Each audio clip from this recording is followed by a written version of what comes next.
wouldn't have existed otherwise if they weren't We'll killed look at at 18. we'll look at Garland. So Garland's idea, he's against factory farming. He thinks farms should all be regenerative farming. You have these cows, you give them great lives, and they just eat grass. And then when they're killed quickly. Wouldn't that mean that you would be in favor of that? They wouldn't have existed otherwise. They're bred by humans to exist.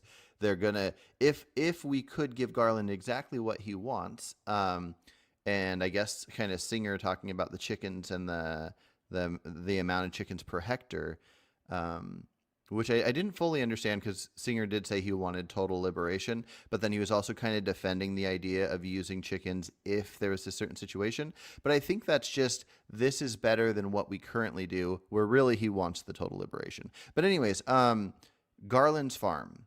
Would you say that Garland's actions are acceptable to you? You wouldn't want him to shut down his farm?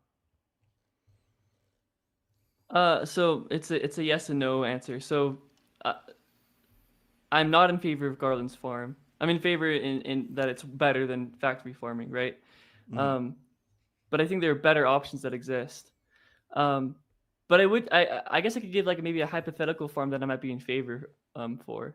Okay. Um, so if you had like pet cows, um, you breed cows into existence, or and they live really nice lives on a farm.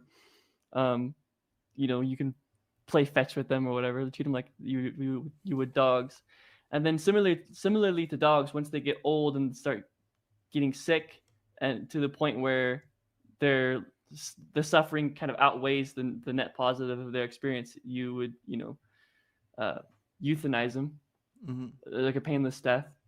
And then um, there's going to be some sort of like practical issues, like after you euthanize an animal, you can't eat the meat, stuff like this. But if you could figure out a way, I wouldn't really have an issue with eating that meat. Just like I Mm-hmm. wouldn't have an issue with eating like your golden retriever after Yeah. you euthanized it after it lived a full happy life. I'm Um, guessing you wouldn't have an issue with eating grandma either, right? no, yeah, I wouldn't have an issue with eating grandma Okay, either. I thought so. Um, Christian over here had a question. You'd have to sign off on trait equalized humans being bred, given decent lives, so on and so forth. And I figured that you would feel the same way there. Which